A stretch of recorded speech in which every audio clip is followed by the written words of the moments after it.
this plant doesn't even get us anywhere near semiconductor independence. Nah, hell no. Because the only chips that are fully manufactured at this plant are older chips. Oh, yeah. From like 2018, like Apple chips from 2018. The newer chips have to be sent from here to Taiwan to be packaged. I'm learning. We're all learning. They have to package the chips in Taiwan, which is the most complicated, hardest part of the process. And then they ship them back. So even if we have this fucking plant and Taiwan gets nuked, we're still fucked. We're still fucked.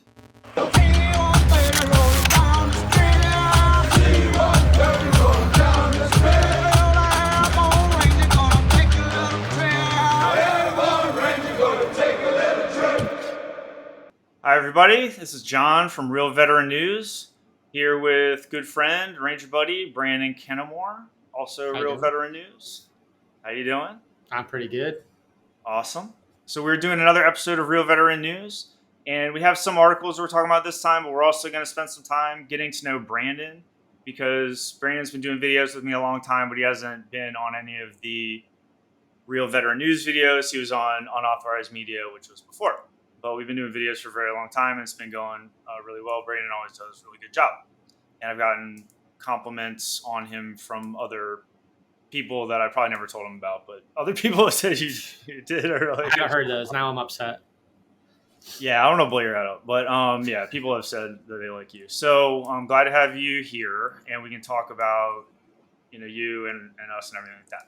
So we do have a show where we'll talk about the news, and I did a bunch of articles. I don't think we'll have time to do all of them, but it covers generally tech news and military news. I think we'll do military news first, and then we'll do some tech news at the end. We're probably also going to have to talk about Ukraine a bit. We'll see how that goes in there. That'll probably just happen like as we talk about articles. But first off, I'd like to talk about Brandon, and you just want to introduce yourself a little bit more? Yeah, I'm Brandon Kennemore. I served in Ranger Regiment from 06 to 2012 as a mortarman and canine handler. Conducted 7 combat deployments. Medically retired, went to college. Now I manage data centers as a civilian job. So more fun IT stuff. Right, also very into video games. So. Very into video games. Yeah, probably number one hobby there. Nice. I've been playing some too, but I've been trying to do more reading recently. I read halfway finished a couple books recently. Got that new Elon Musk book. Are you going to read that? I got to finish RFK's book. Oh, okay. But then I kind of think I want to read Vivek's book, Woke Inc. or whatever. Well, I'll say the Elon book. The first night I got it, I read like 40 pages, and it's good. It's good. I mean, you feel, he had a tough childhood, so you feel for him in a way. Brandon, where are you at on like the major issues of the day? What's your like worldview? I don't want to like characterize you, but I know you have like where you're coming from and politically, not politically, but just like your worldview and how you see things. I'm quite opinionated, and if I'm going to swing, I'm probably more libertarian than anything, but have lots of conservative values. I was very pro-war being in the Ranger Regiment, but I'm not as gung-ho about war these more because I understand the cost of it and all that. So a little bit more sensible. I got lots of opinions on all this stuff, so I'll put out what I think about it, and most of it probably be opinion based, but there's some facts in there as well. Yeah, I know. Well, we're shit talkers and we're Rangers, so it's gonna be a little bit of everything. And I edit the videos. I get things wrong sometimes, but I'm speaking contemporaneously. I mean, I might get a factor detail, but the larger points we're trying to make, even if the specifics might not be always exact. I mean, we're talking like off the cuff, so it can be tough. I'll watch the people on Fox News and stuff, and they're very well spoken, and they communicate with each other well, and they've had a lot of practice, and they probably had training and all this stuff like that. But for military people to do this is not as easy, especially over the internet. A lot of times on TV, they're in the same room. So it's a lot easier when you're in the same room. So we're doing our best, but like all of us are going to get better. It is contemporaneous speech. So sometimes, like I said last week that they'd already done the female draft because I thought they had. And yeah, they haven't. It was like going to happen, and then they pulled it back at the last second. But I was doing some life stuff or whatever. Somehow I just missed it, and then in my mind I thought that it was already like in process. I mean, it's all good. We're gonna get some things wrong, and what's important is that we come back and we fix what we say, because we're not going off a script or a prompt or something that someone wrote for us. We're going ad hoc and just speaking off the tip of our heads here. So yeah, and we're flowing off each other. So you have to be able to respond to what the other person, this person, or if there's 4 of us, it could go in any direction. But things are going great, and the last couple of episodes with Mary have been good. Mason been drunk texting me. So I think that's going in the right direction. We'll just keep going and keep building up the team. We're going to make videos every week. We're going to keep it going, and we'll just go from there. I do want to talk about West Point. I made a big video about why I think West Point's like an issue, and I don't think we got to like knock all the buildings down or anything, but I think it should be used for something else. I think that we can just get our officers, even if we are going to do this officer thing, and I don't think it should be tied to a college degree and all that, but whatever. I mean, it's just the idea of like putting all these people together, telling them that they're going to be in charge of the Army, and you have all this like hereditary stuff and all that. But then what we have in this lawsuit coming down is that they're saying that the plaintiffs are essentially white high school students that want to go to West Point, and they are alleging that the government's diversity requirements of them trying to get more diverse West Point class is unfairly fair against their Fifth Amendment equal protection rights. And that's their argument. And I mean, I don't know. I'm not an expert on this stuff. Like, I don't know exactly what this thing is doing. What I can tell you is that West Point is an issue because of like it creates this groupthink and this like cluster of people that are overpowered within the government, all from the bottom, from the beginning, all the way up to the top. So, and we've all seen it. I mean, we all know how the system works. So, Brandon, what do you think about affirmative action and West Point? So the lawsuit's obviously picking back off the Supreme Court's decision for the colleges to get rid of affirmative action, stating it's racist against one demographic and not other demographics, which there's probably some merit to that, reverse racism, whatever you want to call it. MLK once said that, we should treat people based off the content of their character, not the color of their skin. So I think that's an important aspect to all this too. So I really just think the academies are piggybacking off what the Supreme Court did. And maybe that is creating a blockade. I've never been to West Point. I don't know much about the officer culture when it comes to the academy. So I'm not sure if that's creating a problem or not. But in my eyes, affirmative action in and of itself is racist. So it's probably a step in the right decision to get rid of some policies that are creating blockades for certain groups of people over other groups of people. Well, I mean, this is just like the same argument just transplanted onto West Point. So, I mean, it's the same argument they had, like you said, for Harvard. But this seems like because of the conservative Supreme Court that Donald Trump was able to like fashion, that will be there for a while, at least. It's like all of the conservatives now, it's like the Ukrainian counteroffensive, right? Like they get a breakthrough and they're like, yo, we got a breakthrough on affirmative action. So just like start jamming them in, you know what I mean? Because like it's going to theoretically, it's like the breach has been made, politically there in the law and everything. And you have the justices, because once it hits the Supreme Court, it's probably just going to rule in your favor. So the conservatives are going to start bringing a lot more of this stuff because they have this court now. And this is just one of those effects. Now, you said, I don't know if like West Point is the issue. Like, I just think it shouldn't really exist the way it is. I think that's a legacy thing. We should be selecting leaders based off leadership potential. Like they should go to some sort of like summer camp thing where they go through something and they like peer each other. And we have some sophisticated system to be like, Johnny and Sally are the best leaders in this group. So they're going to go to like essentially like a souped up officer candidate school, and hopefully we don't call them officers anymore. And we shouldn't even call them fucking officers because they shouldn't be in the motherfucking office. You should be out on the front lines. You should be out checking with the people on the front lines. You should have your fingers in the dirt.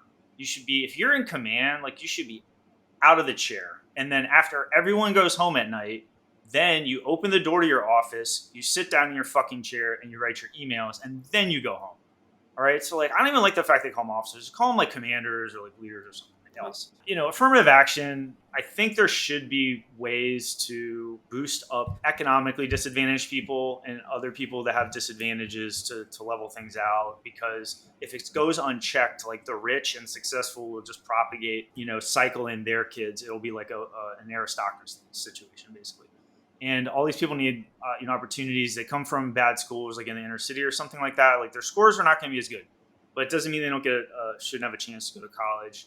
But if you fall into this meritocracy thing where it favors privileged America because they can pay for the SAT classes, they have a stable home situation, they've got all the right advantages growing up so that they can like achieve in this meritocracy. And it takes like a rocket ship economically disadvantaged student to punch through that to get into Harvard. They basically would never make it into Harvard because they don't have a stable home situation, they don't have a good school, they don't have good role models.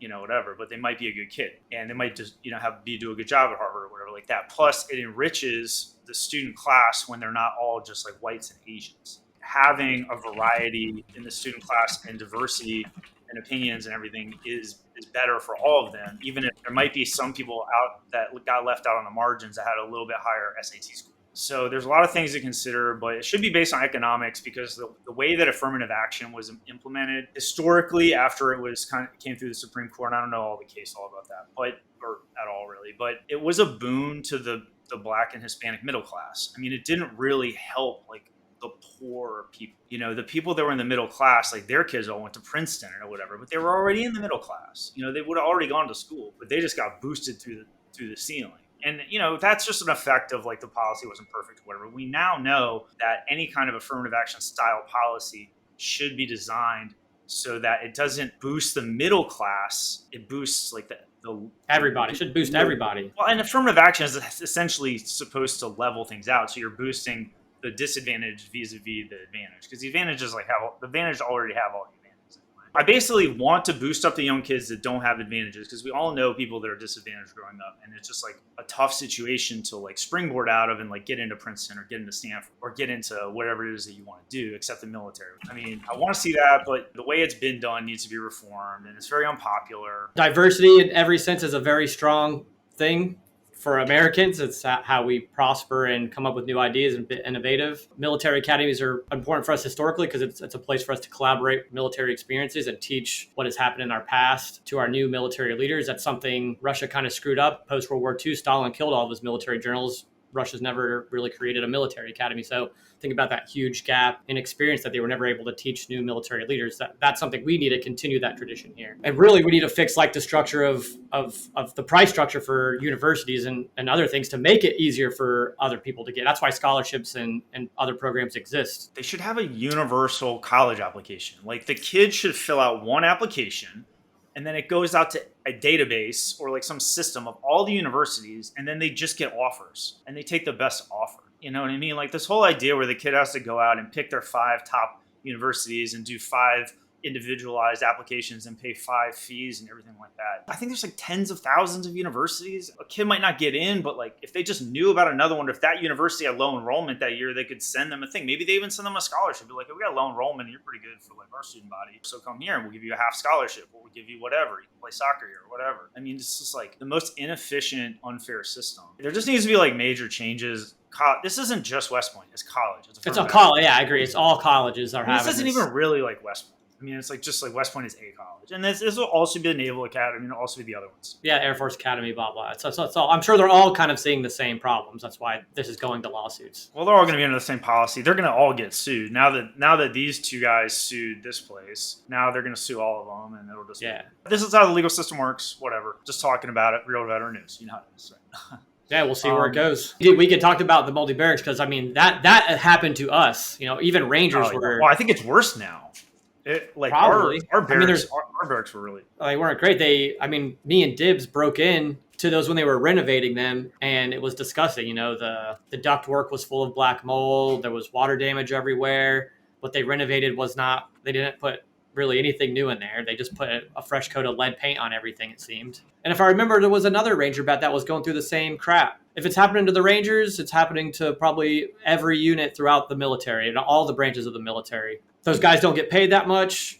And if anything, they should have good housing quarters and a good apartment or barracks to live in, and some good food. If there's anything that a soldier should have good on post, it's a good living quarter, and it's some damn good chow they should have. Other than that, like why we should be giving these guys BAH and giving them a house off post. Okay. I mean, okay. I don't want to get in here. I could get in here and say the generals are idiots, and I could get in here and say, these officers are idiots, and no one cares about, and just like make this whole like emotional thing or whatever. But this is just a symptom of this whole thing where this whole system is breaking down. The deal is breaking down, and that's why the young people aren't joining. Say it's like Indiana or whatever. There's some small town, medium-sized town. There's a couple friends.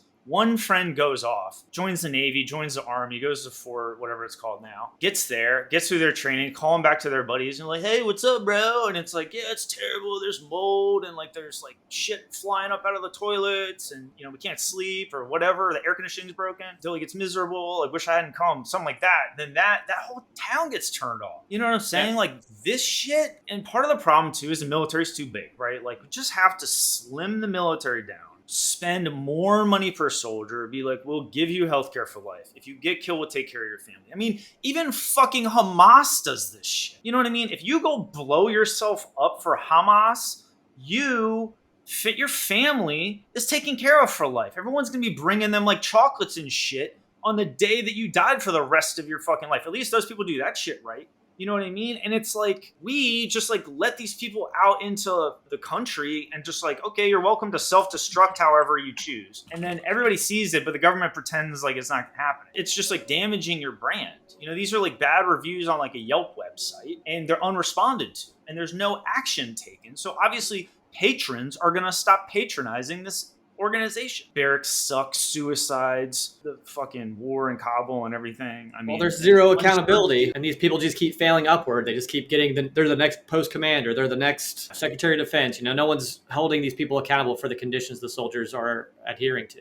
I didn't put this in here. I'll bring it up though. But like 3 Navy Special Warfare officers are getting disciplined for the death last year, which I believe that we talked about, of Mullen. Yeah, he died in training because he was like coughing up blood and shit or whatever. The way they were running the course there, the BUDS course, was not medically sound. And, he ended up dying. And he was 19 and he was, a stud young future special ops guy. He'd passed actually too. It wasn't like he died in training. The training was over and he died immediately afterwards. And nobody took care of this guy. And everybody was off for the weekend or is just like, whatever. It all comes down from these officers. But then, they're going to be like, all right, well, basically someone's head needs to roll for this, right? This guy's mom's going in there being like, someone's head needs to roll. So the higher level officers can be like, all right, some of you guys got to take it in the nuts. And so these 3 guys, they were trying to get him on disciplinary punishment. At least one of them is fighting it. And it's like, bro, you're fighting it. Like, come on, man. You made a soldier died under your supervision and, in training. BUDS trainee. There's no reason that anyone needs to be dying doing this stuff unless it's like a freak accident. When we've all been out there in training, I mean, even when we were in Ranger School, like Santora's platoon got hit by a lightning strike. Yeah, and they all needed new wristwatches. You know what I mean? That lightning, depending on which tree it hit, where a ranger was, they were all sitting up next to the trees like idiots anyway. But they weren't following rules, and so they all. I was in this Florida phase with it when that happened. Were you sitting up by the tree? I was by it. Yeah. I wasn't as close as they were, but I was there. I was in the field under my poncho. That could have killed someone. I know recently. I mean, young people have been dying in training, and honestly, I pay attention to this stuff, and it's happened more. It's happened more recently, and also a year or two ago, that believed Navy pilot or Air Force pilot that had the faulty ejector seat in his F-16, I think. This kind of shit is just like totally unacceptable, and it totally tarnishes the brand, especially in the age of mass media and stuff. Military in the past could slough this stuff off, ignore it. People would still join and everything, and we didn't have mass media. We didn't have TikTok. We didn't have Facebook. We didn't have 24-hour news. But this stuff permeates, and the young people are consuming more media than any generation before. They're wise to. They're wise to this bullshit. We need reform. Yeah, but when you got a bunch of old geezers running everything, they're not connected to all the technology, so they don't see the threat the same way you perceive the threat. Well, Millie's about to retire. What about all the other 80-year-olds that haven't retired yet? What about all the politicians? They're all about to retire. They're all about to retire. They're not invested into the future of anything. They're just invested into their retirement. So until you get a whole new batch of leadership in there and people get the boomers out of there, get the millennials in there, you're not really going to see any real change because they have no vested interest in making real change. Millie, is the General Joint Chiefs of Staff, whatever, that is on the way out, and the new guy, his name is CQ Brown, I believe. Brown, George Brown. His nickname's CQ, probably because he just sits at the CQ desk all day and doesn't do anything. I was like, dude, what's he doing at the CQ desk? Should be at the staff duty desk, if anything. So Millie did an interview to kind of cap off his public appearances as this top general guy with CBS News, which I didn't watch the whole interview, but I did see. It was in a news article I wrote about him. A guy was doing an analysis on his times meeting General Milley in his office, wherever the hell his office is, I guess in the Pentagon. he like looks out the window, and this reporter says that every time that he came, Millie would sometimes, not all every time, but sometimes he'd be looking out the window over DC or something like that, and he would say, Rome hasn't fallen, and then he would say, Rome hasn't fallen, and obviously we're all thinking about the Rome, we're all guys, we're all thinking about the Roman Empire all the time. But like, every day I think about the Roman Empire. Just put it on the record. I'm naming my newborn son Hadrian. So nice. I was watching a show about Commodus last night on that Netflix miniseries. Yeah. Roman Empire. I've seen that. Yeah. So anyway, sidetrack. But like he said, Rome hasn't fallen. And then this last time, he's about to be on his way out. He says, and the reporter's in there, he says, Rome hasn't fallen yet.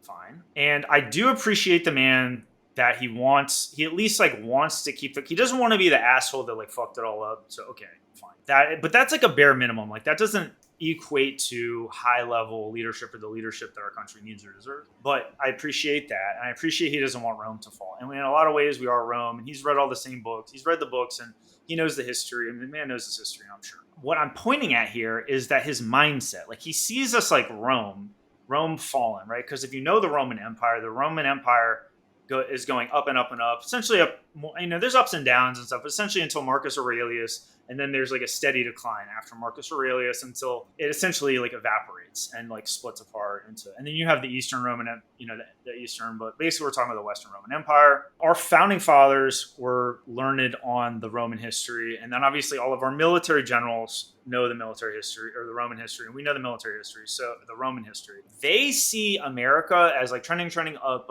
and everybody's worried that they're going to be the ones where it like turns and goes down, and they're going to be the ones that like lost America.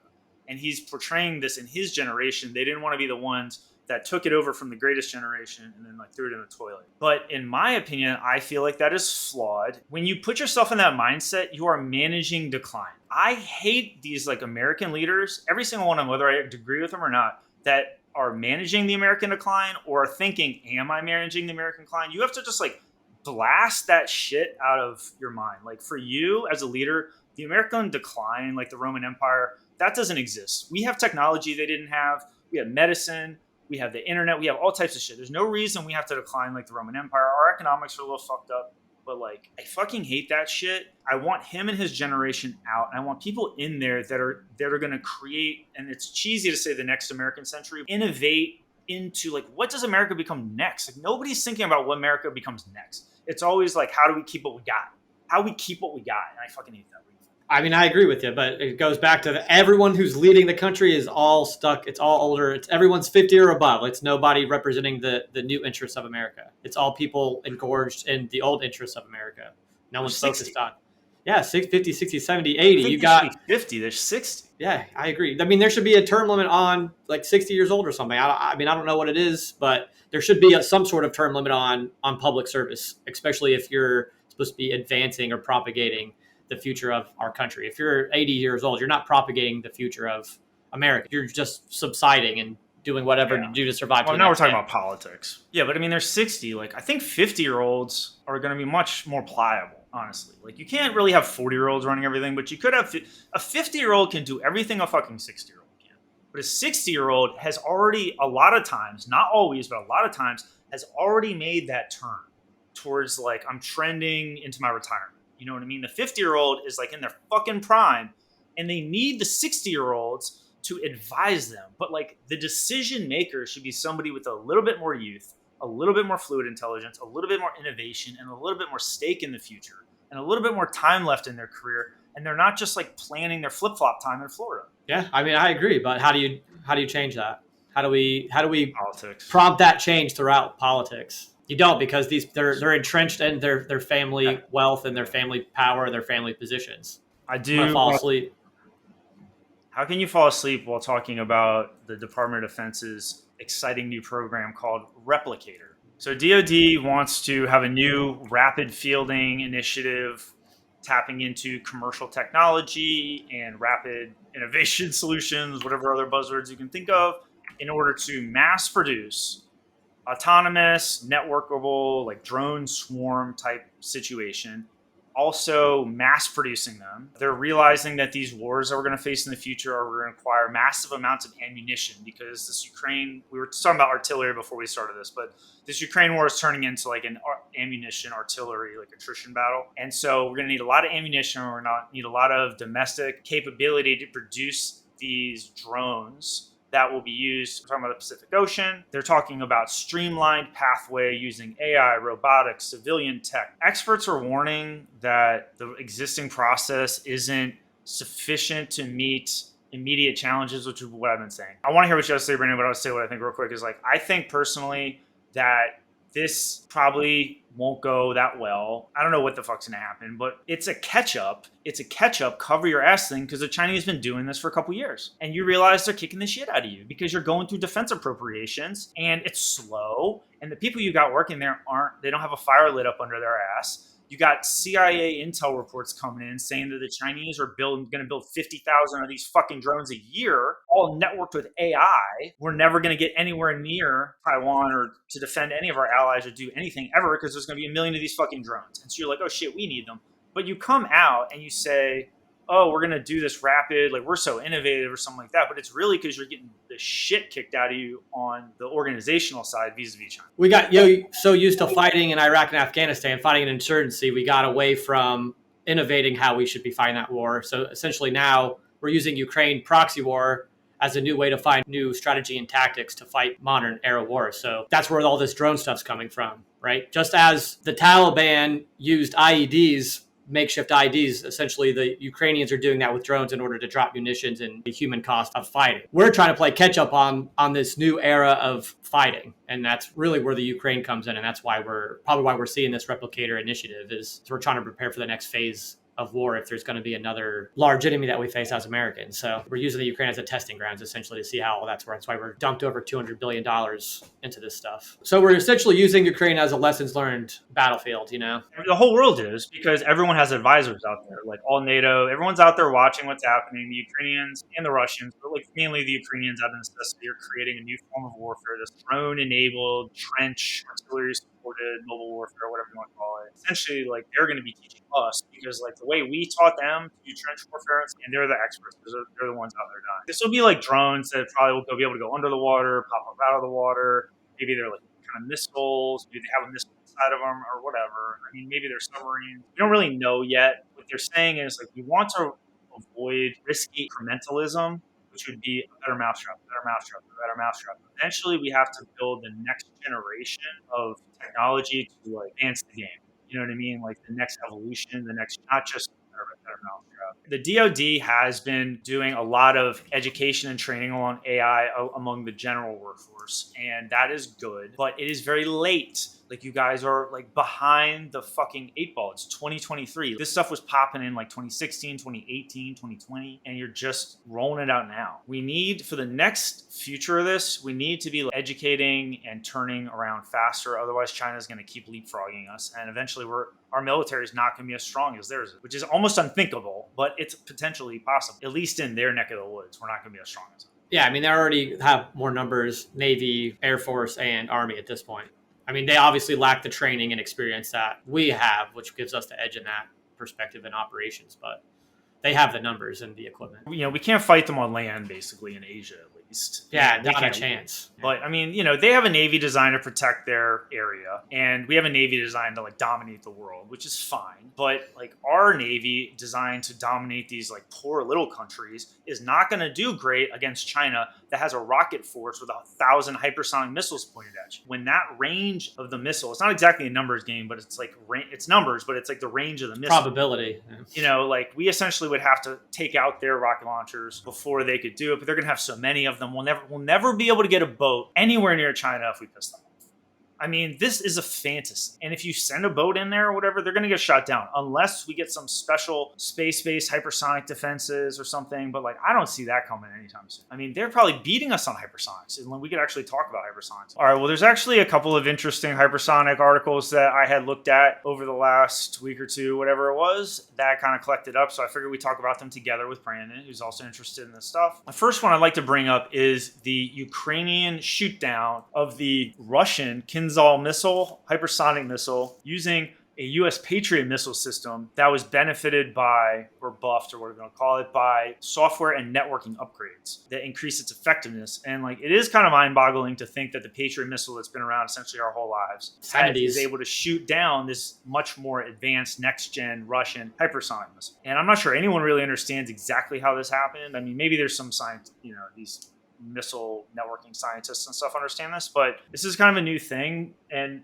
it does kind of give us a chance to kind of like have some sort of effective hypersonic missile defense against these like low grade, like barely hypersonic missiles. Like, this is a hypersonic missile, but it's not like it's like a hypersonic cruise missile. It's like a very fast cruise missile. We have some kind of defense, and we can build from there. So that is good, and it's good for the Ukrainians that they'll have some defense from this stuff, because the Russians will be shooting these missiles, terrorizing them. What do you think about the Ukrainian shoot down? I think it's a good use of all technology. We essentially, instead of having to develop this whole new system to take out a new threat, we've done software upgrades to teach an old dog new tricks, essentially. And based off the article, it was successful. And that's good. I imagine they're going to continue to work on that and make the Patriot missile even more robust as a defense capability for hypersonics. Related to that article, I found it funny that California's senator essentially asked during a 60 Minutes interview about price gouging on the defense contractors, and asked Tesla whether Lockheed Martin could accept a cap of 20% profit on any type of weapon it makes. And of course, they denied a comment and said we could talk about that at a different space. So, right, but that's part of the problem, is these defense contractors gouging the bureaucracy in order to get projects rolled out. Like, this was a problem Abraham Lincoln faced in the Civil War, and that's something he had to rectify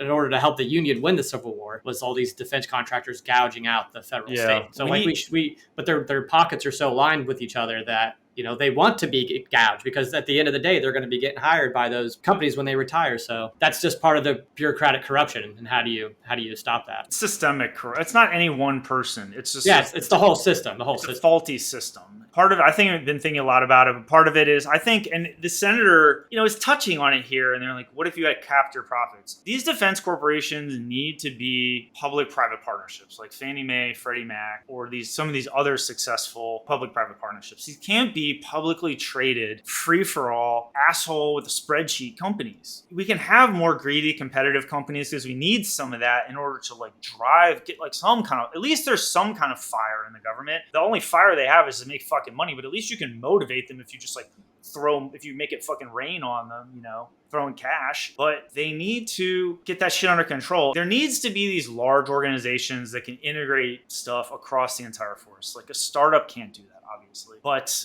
they need to be under control, and they need to not be in bed with the politicians. They need to not be in bed with the generals, and they need to be private public partnerships, probably run by disabled veterans or something, or some people that the American people actually trust. Because these guys that are running them now, there's no trust. It's just a fucking free-for-all. Speaking of free-for-all, DARPA awards $70 million to Boeing for hypersonic defense, because we need to not only build hypersonic missiles to reach out and touch the bad guys, we need to be able to defend ourselves against their hypersonic missiles, because this isn't something that we can stop. Like nuclear non-proliferation, there's nothing we can hope to stop here. Hypersonic weapons technology is proliferating, and it's like we're the controller of it. Other countries' hypersonics could be better than ours, or at least the same as ours.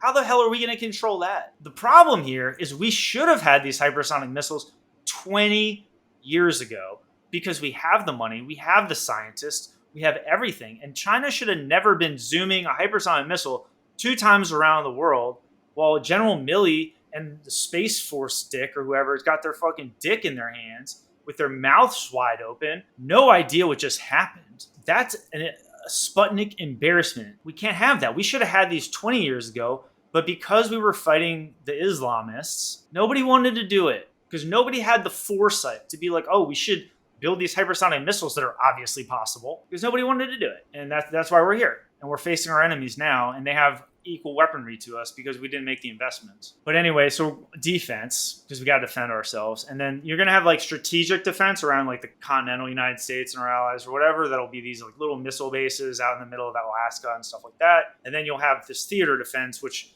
might be floating. It might be deployed with a FOB or some sort of military complex that's in some occupied country, or it travels around with an aircraft carrier to protect the aircraft carrier against hypersonic missile threats. We've talked about it. I think they all need to go under the water. The aircraft carriers just need to go under the water. Otherwise, the hypersonic missiles are going to wipe them out. So How do you put an aircraft carrier underwater? I mean, it's got to be a new kind of aircraft carrier. I think one of the Marvel movies, I know you don't watch the comic book movies and stuff, but they had an aircraft carrier that was like underwater, I think. That actually, it sounds cool. I'll have to look into it. I mean, I think it's reasonable. I mean, some of these submarines, I mean, I'm not saying it has to go like deep sea, but it needs to submerge under the water so that satellites can't see it, because that's how the Chinese are going to basically spot them, be like, we see them on satellite, they're here, and they need to be able to pop up, launch planes, go down. Okay.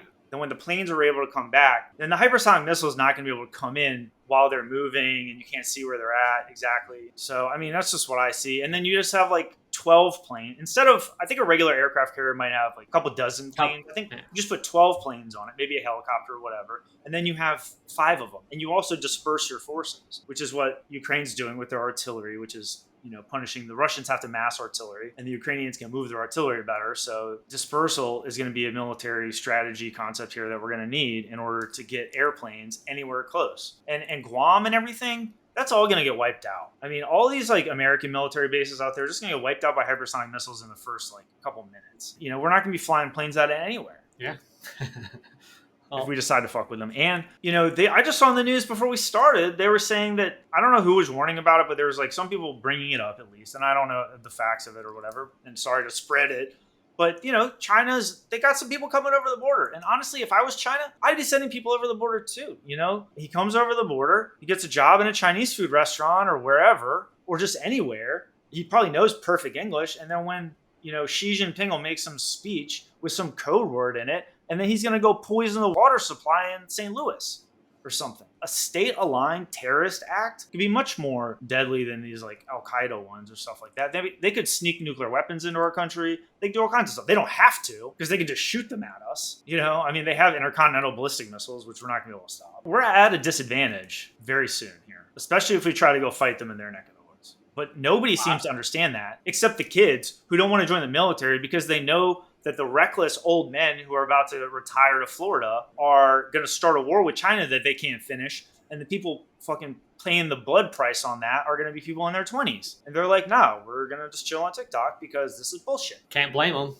Can't blame them one bit. Yeah, DARPA and Boeing doing this award. DARPA and Boeing, hypersonic missile defense. Glide breaker program started in 2018. Phase 1 started in 2020 with a contract for Aerojet with Northrop Grumman. Now we're in phase 2, and Boeing is getting a $70.5 million contract in order to develop this hypersonic missile interceptor, which is essentially a missile that shoots a missile, and it's going to shoot it during the glide phase, ground-based interceptor. So this would be a missile that is like on the ground, and is going to go up in the sky, find the hypersonic missile, and hit it with the help of satellites that are tracking the hypersonic missile during the glide phase. So a hypersonic glide vehicle will go up into the atmosphere. It won't go all the way into space. It'll go a little bit into space, and then it's just like hopping. But it's so high up that it's moving at a very, very high speed. And so during that glide phase, this missile would go up and disrupt it.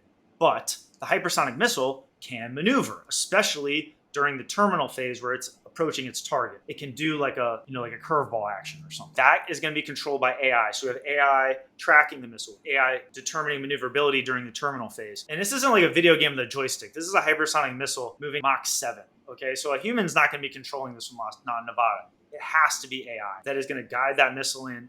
And then the missile that's going to hit it is also going to be AI with data coming from all these sensors. And then it's going to try to hit that missile. They're going to be trying to outsmart each other in the milliseconds, in the nanoseconds before these missiles. They could just miss each other and the mission has failed. This is like pretty complex stuff, very scientific. I feel like they're going kind of slow. I mean, if you started this in 2018 and you're just starting phase 2 now, like I would just like to see faster movement, personally. I think they're just stuck on a bureaucratic bog until someone actually another country develops a hypersonic missile successfully, uses it, and creates catastrophic danger or destruction somewhere. It's not going to be on anybody's radar in the United States to start pushing it fanatically. Until then, we're just going to keep twiddling our thumbs and put some money here, put some money there, act like we're working on the project. But until there's like a nuclear bomb type moment, no one's going to really put it into overdrive and figure it out. Yeah, these people are not working with a sense of purpose.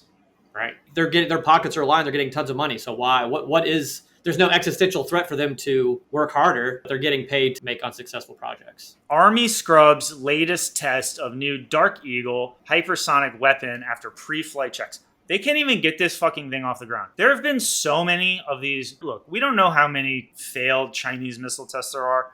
When you're testing missiles, there's gonna be failures. I get it. And they do a lot more testing than us or whatever, but they like to jack their numbers up. So we don't really know. Why doesn't it go out of the fucking tube? That's what I want to know. You can't shoot it out of the tube. Like, even if it blows up, like, at least Elon Musk blew his shit up. You just canceled. You didn't even try. There's been a lot of these. Like, they can't get them to even fucking activate. And there's like dozens or hundreds of people working on these programs, all focused on this missile going off, and they can't fucking get it off, but everyone gets paid, and they just roll it, and they just like delay it or whatever. There's that other missile. So this is the Army's missile. There was the Army missile, and then there was the Air Force Navy missile. The Air Force Navy missile was ARRW. No, it was Army. It's Army Navy scrubbed a test back in March because of a battery failure at pre-launch. Yeah, so they had that. I mean, they just keep failing these tests, which seems pretty fundamental. We've been launching. The Aero missile is the one that's successful, right? Is that the Air Force one? Yeah, Air Force. Yeah, because the Army Navy scrubbed their test in March, which we had a video that covered that. Yeah, okay. So I thought the ARRW, I guess it's Air Force missile. I thought it was Air Force Navy or whatever, but the Army missile, I think it's Army Navy because they teamed up. I'm not sure exactly of which ones, but it's not working. You know what I mean? And apparently this Air Force one's working better, but this is basically a cruise missile, but we also have strategic intercontinental ballistic type missiles, and who knows if they're doing okay, and that's probably all DARPA and then very top secret programs that we don't know about. They could be failing all over the place. They could be doing great. I don't know. I don't know that. We need these hypersonic missiles. We need the AI. It all goes in together. We need technological dominance, which we are losing every single day. Okay, we're back. On to tech news. First tech issue topic that I was interested in is AI regulations, which was talked about mostly like last week. Not this previous week, but the week before. Didn't talk about it with Mary last week. But Zuckerberg and Musk and Sam Altman from OpenAI all went to Capitol Hill, and they're like hugging Chuck Schumer and, playing the game and everything like that. They look younger and less threatening, but they are corporate people. You know what I mean? I mean, they're out to get money. Elon. And so I think Elon's probably the most innocuous one out of them, but there's a threat here that the corporations that have unlimited resources will use their access to the government in order to control the way the regulations around AI are formed. And then the government will play their part in the devil's bargain. There is that the government will be able to get a lot of money from these companies and donations. They'll have a lot of power they can wield. They'll control these regulations. They'll control this stuff. So everybody will want to talk to them about changing the regulations in the future and asking them questions about it and all this stuff. They'll get very rich. They'll be very powerful because AI is very powerful and will only become more powerful. They're going to block out the innovators, the startups, where only these large companies will be able to create AI, and individuals and open source will not be able to create AI. And that is their biggest threat, right, Brandon? Yeah, and that's a threat to everybody because you don't want the corporations to have all the control of all these stuff. There should be open source applications for the individuals to use and explore and to innovate. You can't put all that power, especially AI. It's unlimited possibilities really at this point. So if we let the corporations lobby and control all the regulations so that they're going to control all the money, all the software, and all the regulatory processes that are going to enrich them and not help anybody else out. And then it's going to put a bunch of distrust into the individual because the small guy's not going to trust those applications and that software to be used appropriately because it's people in power going to determine how it should be used and when you should use it. America, I have the freedom to decide when and how I want to use things when I want to use it. So the corporation shouldn't have that interest in that new technology. We should put that in everybody's hands and let everybody explore it and exploit it and figure out all the different applications that we could use this new technology in and not let the corporation safe hold it for themselves. That's not how the world works because rich people want to control everything. They have money and they have power and status, so then they can control something that's new or this or that and perpetuate. Very hard for people to break into the ultra wealthy or the wealthy or to move up the socioeconomic ladder, even in America in general, unless you just kiss ass or whatever. But the way that you can get rich in America right now is through technology. You create new technology. These restrictions by these large companies or just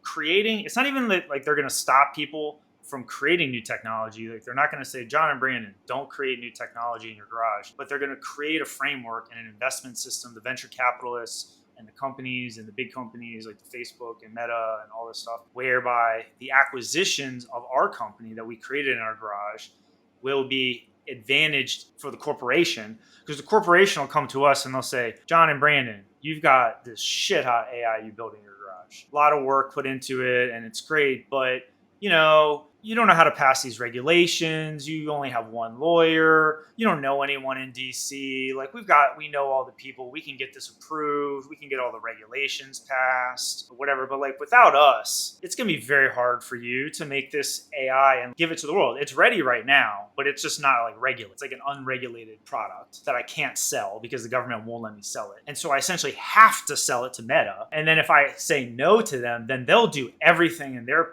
power to block me from either selling it to somebody else who isn't an asshole or just bringing it myself just to spite me, because they're just this behemoth and they want to make an example out of me, or they'll pressure me into changing my mind, or they'll make an example out of me. So the next guy is like, shit, I saw what happened to John and Brandon. I better take the deal with Meta, take my 30 cents on the dollar for what I would have gotten if it was like a free market, and they will control everything, and all the senators will be in their pocket. This is what it is. It's a bad omen for the technology. They're talking about AI regulatory capture, and this idea of regulatory capture has been around for a long time, since basically the beginning of regulations. There were some thoughts on it after World War II, and people have been talking about this for a long time. Almost the same thing, same situation we're in today with AI, the tail end of the Industrial Revolutions. Quote, regulation is the friend of the incumbent. We know that. Venture capitalist Bill Gurley, who invested in Uber, Grubhub, and Zillow. And I'm not really happy with the business practices of Uber and Grubhub, although Grubhub made money. I don't think Uber really made money.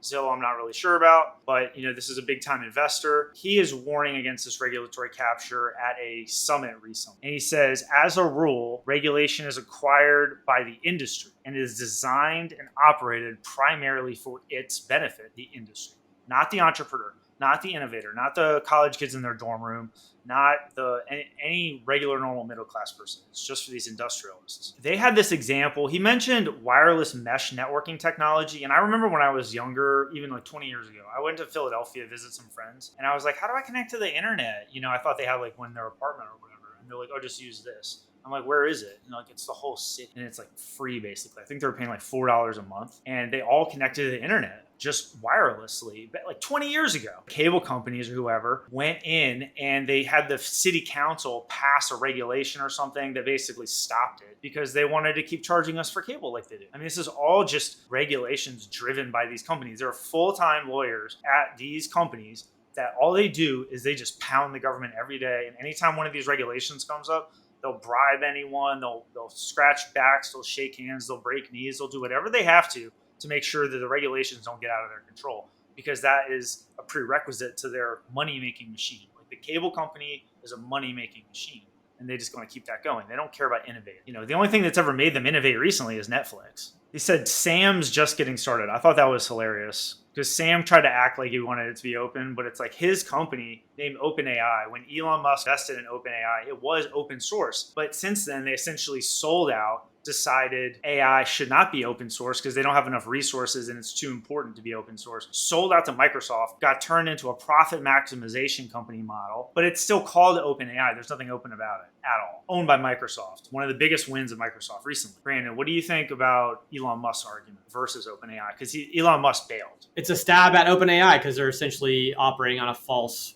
facade. There's nothing open about it. They've closed their doors. They don't want exterior innovation and help on that product. And, they're trying to safeguard their information and technology so they can make a bunch of money off it. Microsoft is second gen AI war that's just been going down over the last year or so. Microsoft does not innovate. Google also does not innovate. These are just two behemoth companies that are trying to figure this out by buying other companies. Microsoft, Satya Nadella, who's the new Microsoft CEO, is trying to turn it into not a shitty company. Bought OpenAI, and essentially that's when Elon Musk bailed out. And then it's been one of their biggest hits. So Microsoft has basically made this comeback. Google went nuts because Bard sucked. And they were not producing any novel or innovative tech at Google for a very long time, but still making a lot of money. Very comfortable people there. They're buying up companies, but it's not working. The leadership is not working. The founders of Google, Sergey Brin and Larry Page, and these other people that were senior at Google before, thought the war was over. It's like the Cold War. the peace dividend. They thought the war was over, that Google had won. They were in their chateaus, or they were on the coast in California, or wherever the fuck they hang out with their billions of dollars. And they were like, holy shit, Google is getting the shit kicked out of them by this new Microsoft guy. So they come back on the job. These billionaires come back on the job. They're like, we got to get Bard up and running. We are a top AI company in the world. We're losing right now. Partially out of just pride, partially out of, they still probably own billions of dollars of Google stock. If Google goes down the tubes, these ex-Google guys, yeah, they're rich, but like, they're going to lose billions. So they actually had to come back to work because these companies are not innovating. Now, if you think Microsoft's not innovating and Google's not innovating, how much do you think the Department of Defense is innovating? And Department of Defense is way bigger than both of these companies put together. There's more software development talent in the Department of Defense and in the contracting ecosphere around the Department of Defense than any organization in the history of the world. But we have the worst fucking technology and we spend the most money because it's a ripoff. How do you fix that? Break those companies up and demonopolize them and get little companies working on it again. Yeah. Actually put antitrust laws into motion again, which we haven't done in. We need like a constitutional convention or something. And they just need like a new way of doing the military. But the problem is everyone's already invested in the system as it is, and no one's going to want to like give up what they got to like try something new. Yeah. You got to gut the bureaucratic state. How do you get rid of all the 3-letter agencies that make up the administrative state of America? I mean, you don't have to get rid of everything, but with regard to the bureaucracy, the modern American bureaucracy also started after World War II, right? The bureaucracy exploded and regulations, departments, agencies, like the EPA's got SWAT teams, like all this shit. It just is where it is right now, and it's trending up. It's like a virus. It's like out of control. It's what's happening. It was kind of what happened in China, but it was very fast. And it was just like a takeover there. It's a creeping takeover here. The bureaucracy is taking over. Bureaucracy was new. I mean, they had bureaucracy in the Roman days, but they were on like clay tablets or whatever they were doing. It was like the old days. And we have this bureaucracy that eventually was enabled by technology, as it got more mature. Now we're in this like information age bureaucracy, mature, late stage bureaucracy. We've seen this. It's not working. Like we have to have like a hybrid model of like a entrepreneur bureaucracy or like an innovation bureaucracy or some sort of like, new model of where there can be a little bit of bureaucracy where some places need bureaucracy, like the passport office, like, some of these places it's fine. That's just like routine stuff. But like everything can't be bureaucracy. That's ridiculous because bureaucrats never innovate and they never solve problems. Bureaucrats just keep things going. Yeah, and we have this buildup of all these heinous problems that are all like collecting. We're like this serial killer and we've got all these like bodies buried under our house and they're all just like popping up through the fucking floorboards. You know what I mean? Like you guys have to like unearth this shit and like remedy these problems. You can't just like pretend like it's not a problem. It's in no one's interest to get rid of those problems though. Like, y'all are getting hacked, man. Guam got hacked. Like you guys can't even stop from being hacked. You're wedded to Microsoft. Everything's Microsoft. Not to mention like all our systems, which are getting hacked because Microsoft's not secure. But then also the company just like owns you. Like Microsoft just owns the army and it just owns the military. There's so much transaction going back and forth and people with jobs back and forth.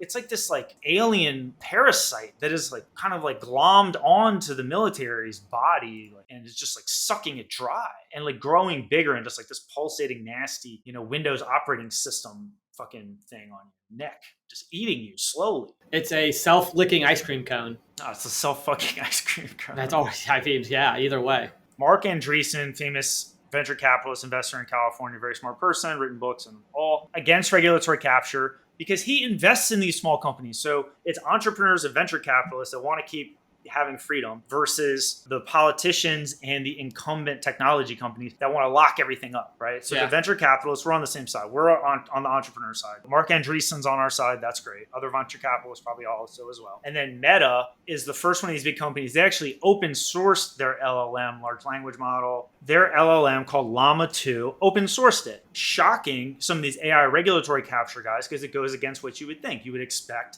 that Meta wouldn't, but they obviously have something better. This is obviously part of their plan. Like they're not like shooting from the hip. They're still a corporation, but maybe there's a way that Meta has some model where they make money from this advanced AI, and Meta is one of the top AI companies in the world. And then they're also open source, and maybe Meta becomes like more of a beneficial actor, but probably not at all. I wouldn't bet on it. It'd be a nice change for Meta to do something open source, but yeah, I wouldn't bet on it. I wouldn't bet on it. Right? It's probably just a a ploy to get some publicity. They'll do it for a little bit to get some ideas from the community, and then they'll close it down just like OpenAI did. So there's this quote at the end, and so the original guy who this is about and who brought the topic up, Bill Gurley, venture capitalist. He says, he ends his talk and he says, it was called 2,851 miles. He says, the reason Silicon Valley has been so successful is because it's so fucking far away from Washington, D.C. Great. The military right now. When I was working in there, I proposed, I was low ranking in a contractor in Sicily. I get it.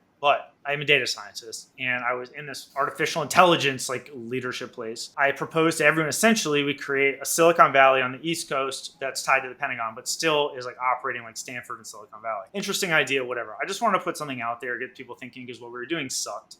And does suck. But now they've done is they have come up with, in Kathleen Hicks, Deputy Secretary of Defense. I don't think it's her plan. I don't know whose plan it is, but it's probably some congressman's plan, but they're going to do these regional infrastructure hubs, which I understand that makes sense if you're worried about nuclear bombs and everything. Problem is by pigeonholing, you say, oh, we're going to have 11 of these innovation centers and they're each going to have their one specific role. Well, what if you have the best person in the world? They are the best at this one kind of technology, like quantum or whatever it is you need in this one area, but they don't want to live in that one place. You know what I mean? They don't want to live in Nashville or wherever that one hub is. You don't get that person. You know what I mean? You satisfy the congressman in that district. Creating a Silicon Valley, that's a draw.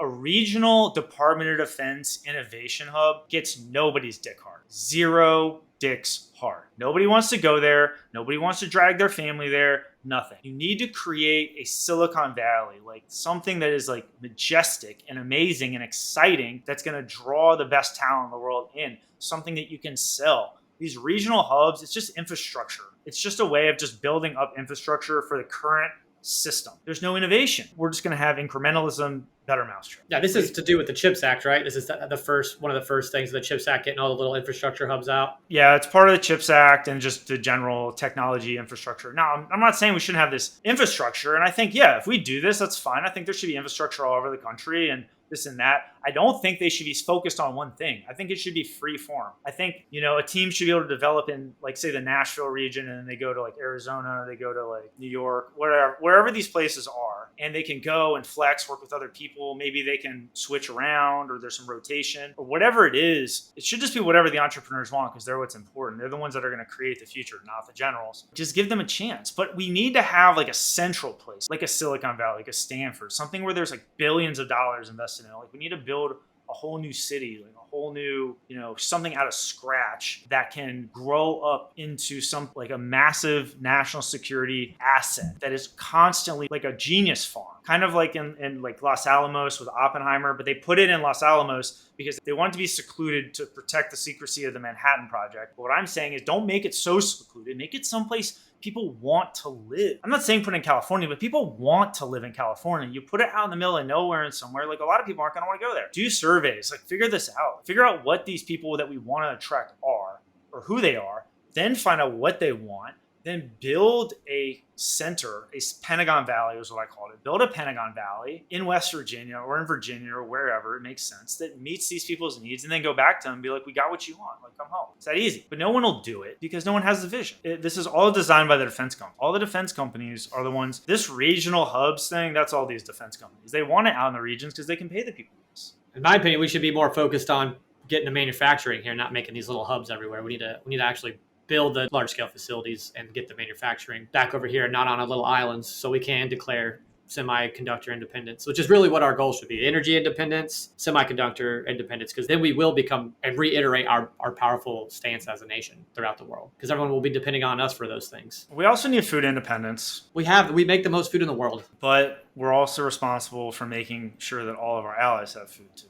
We're like Mama Bear. We have to make sure that the world essentially has food, because if those pictures start coming on social media, people starving, we don't do anything, then that causes political upheaval. Other countries have to take some responsibility and become independent themselves and not be so reliant on us. It's good to have world trade and all the NATO nations and non-NATO nations all trading. That there's obviously good benefit to that, but at the same time, just as an individual has to look out for themselves, he can't depend on everybody else to look for him. The country is an individual, And we as a nation should be more concerned about ourselves individually as a country. I'm not saying we like have to manage all food policy for every country in the world or our allies. We don't care so much about other countries, but we have to maintain the logistics and the international globalized system of food production, distribution, and everything across our allies, at least for the most part. Make sure the food that all keeps running, which is part of what the military is doing. And then we also have to address acute food shortages, especially in our allies, but that's usually not the case. But in areas that are like kind of within our purview, like South America, Central America, Middle East. But if it's in like the middle of China, obviously we're not going to be like airdropping food. It's food, water, energy, but then also that's what like Tucker Carlson's always talking about, right? Also, it's going to be this electronics, right? And so it's this new need we have as humans, especially as like an advanced human society. Like I always talk about how we're going to fuse with these machines. We need food, water, energy, security. We need all these things, but we also need technology. Our generation of humans cannot live without technology. Right. That's why we need semiconductor independence. Yeah, I mean, this is like, it's like food and water to us. Like, we can't live our lives. I mean, we'll die because like we won't have the hospital. If you don't have a hospital, you could die like anytime. Basically, anytime you get sick, you could die if you don't heal yourself. You got an immune system, and people have been after surviving your 30s, medical conundrums. After your 30s, you're done. You know what I mean? Your 20s, you'll sweat it out. But I mean, sure. But before hospitals, people still live to be 70, 80, 90. Maybe not as much as they do today because we do have modern medicine, thankfully. But I mean, we need technology. These hospitals. We need technology for multiple reasons, not just medical reasons. But I mean, just stepping back to the farm thing, should America as a country let foreign countries buy land and farm our land, or should we be farming that ourselves and exporting them that? I mean, in my opinion, we should let no foreign country own any land in America. That should be for Americans. Not any no foreign nation should own land. But then that drives down the property prices because then there's less demand, and so everybody who owns land is going to essentially lose. There's plenty of Americans in America who want land. No, if you exclude buyers from the land market, foreign buyers, then the price of all of our land will go down. Our tax revenue will go down. Everybody's great. More Americans can own land instead of China owning our land. That's but that's a sacrifice that we would have to make. Most countries will not let foreign countries buy land. Can someone from France buy a farm in America? Under 50 acres or under 500? I mean, is this like only Americans? Can someone from Canada buy a farm in Minnesota? I mean, if they're going to come and be a resident in the country, that's one thing. But if a foreign entity is only going to buy land to own the land and then import workers to work on the land, that takes away from us as a nation. Yeah, I mean, it doesn't sound good. Apparently illegal. But going back to the CHIP Act, TSMC, Taiwan Semiconductor Manufacturing Company, was approved to make a $4.5 billion U.S. chip plant in Arizona. What was the $4.5 billion for? Working capital. They're like, yeah, we need some pocket change to get this thing started. Get this rolling. Get this off the ground. About 4.5 B approved. All right, so part of the CHIPS Act is one of the, I don't know exactly where they're building all of these factories or whatever. There's got to be more than just this one. Oh yeah, the Arizona is just one big factory for now, but it's only for TSMC. I don't think it's super related to the CHIPS Act. This is just TSMC wanting to build a manufacturing. No, this CHIPS Act. It's CHIPS Act money. Is it? Okay. Because I think they say at the end, if the government shut down, it would F them up or something. I don't know. I don't remember what I read and what I didn't read, but basically, I think CHIPS Act money has to be going into this Arizona because they would just keep building in Taiwan. Yeah, they don't really want to be in Arizona either. I mean, they'd rather prefer to be in Taiwan themselves. They're Taiwanese. They're having trouble getting the construction and everything going the way they like. If you're trying to understand this, a chip factory needs to have very tight processes, needs to be laid out in a certain way. There needs to be certain equipment. It's like clean room, so everything has to be super clean. There's air filtration systems, backup energy generators that's probably running 24 hours a day. There's the Taiwanese people, by leading the chip manufacturing for the last decades of however long, have learned all these lessons, masters at this, right? Like you can imagine like an Asian, Chinese, whoever, tea master with his tea, and he has like this everything's perfect and it has to be his way because he's a master at it. So they come here and it's like we've got all our construction workers, contractors with the unions and local government and, trying to hire local workers in Arizona. And there's probably language and cultural differences and everything. And so they're having trouble and they're behind schedule. When you're behind schedule with something like this, and these are not the type of people who like to be fucking behind schedule. They're behind schedule. They don't like how it's going. It looks like they're not going to be making as much money as they want. Some people are predicting that it's not going to be a good, successful project. They're they're saying, okay, we're going to bring over 500 of our guys from Taiwan to like get this shit back on track. And we're going to employ them in Arizona. But then like the local government in Arizona blocked this because they want them to use like American workers or whatever. And then the Taiwanese are like, what the fuck? You know, like how are we supposed to do this? Like you're not setting us up for success. And so now the project not only is off to a shitty start, not only doesn't have like the right team in place to get the job done, it doesn't have what it needs to make it successful, but there's also a bad blood between the American side of this and the Taiwanese side of this. And this is critical. This is like the most critical facility coming out of Joe Biden's CHIPS Act. This is Joe Biden's plan for getting us our chips, is this fucking factory, and it's fucked up right now. The first plant is behind schedule. They're supposed to make a second plant, but you know, if the first plant's behind schedule, I don't know what's going to happen to the second plant. So why don't you make 5 of them? Make 10 of them. Like, can't even get the first one up. Money laundering scheme. They'll just keep shoveling a bunch more money into it, and then it'll never get done till like 2028, and then it'll be too late by then. This plant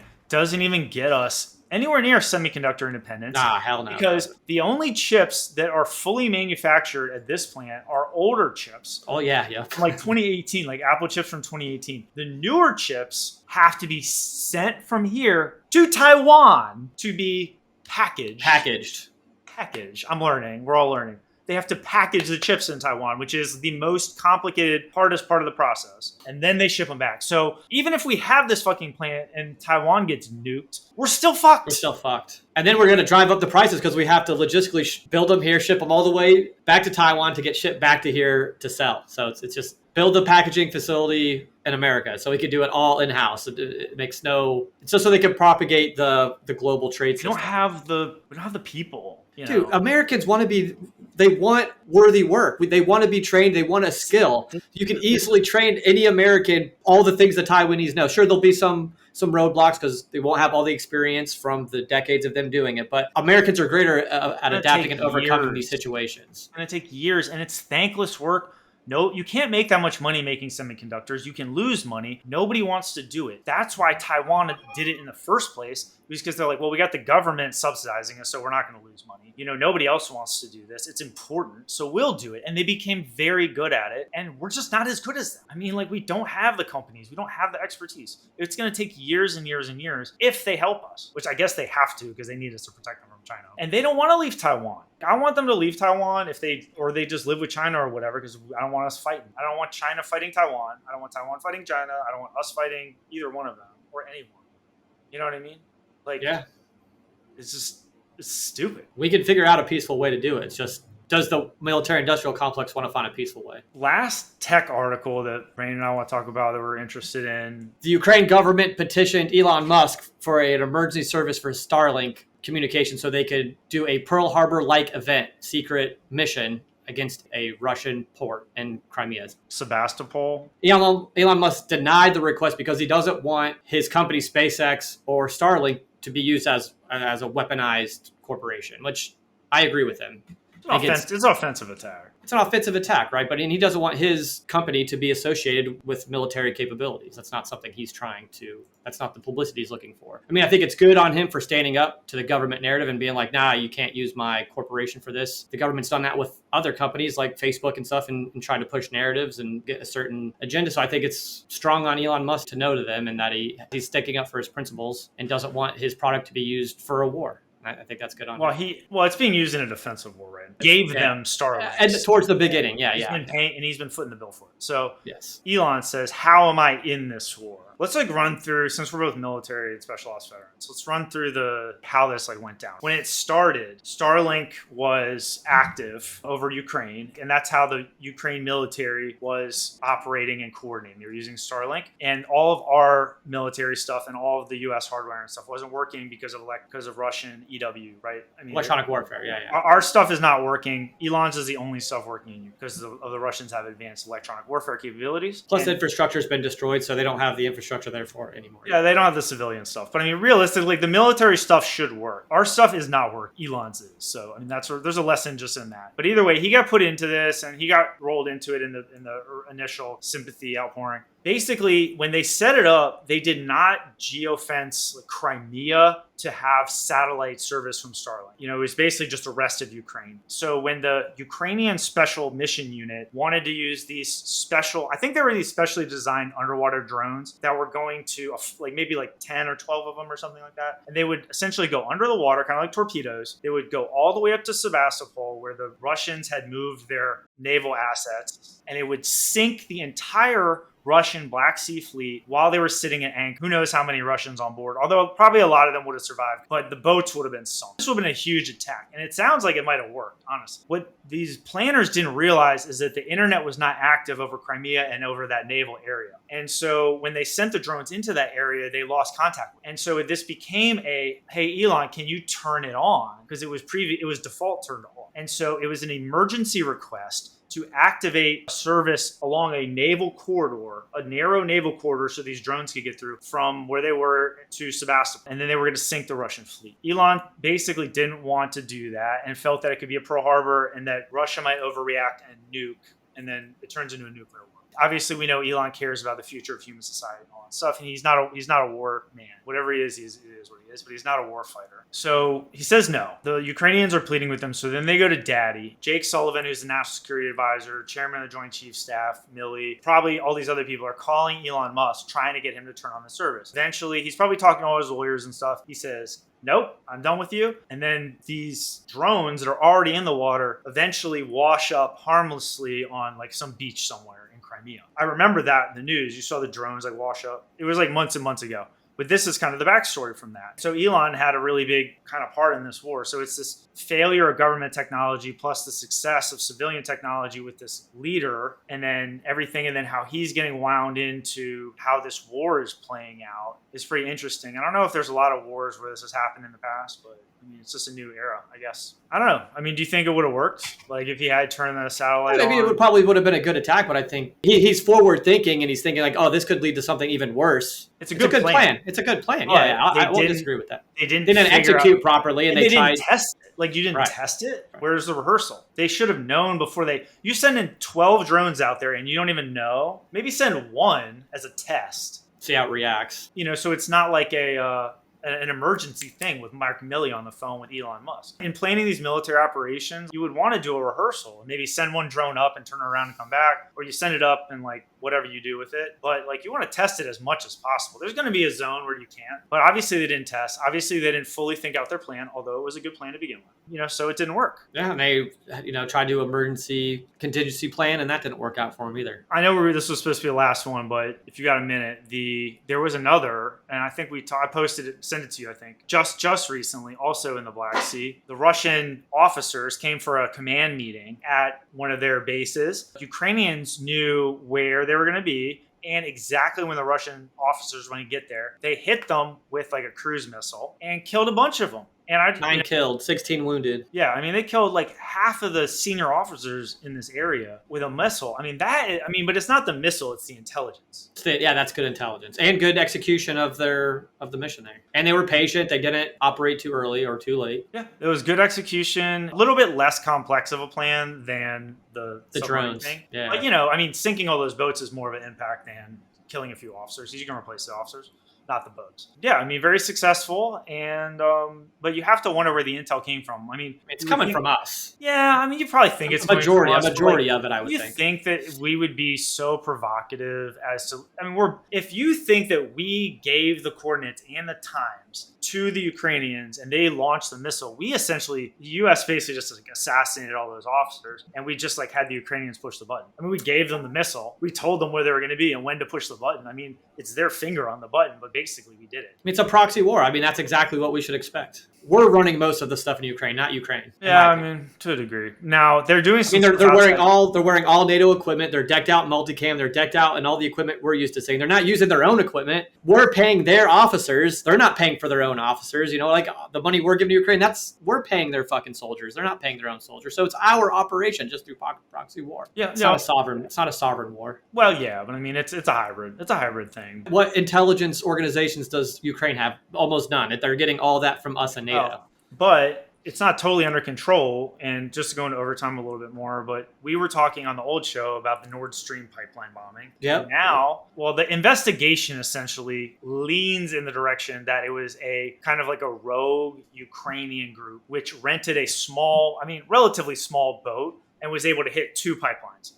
To me, the fact that they hit both pipelines almost simultaneously made me think that it was more of like a military operation. But, I mean, they were able to do this with a small boat and like 6 people. I mean, that fooled me. I mean, honestly, I didn't think that a couple of people could do this.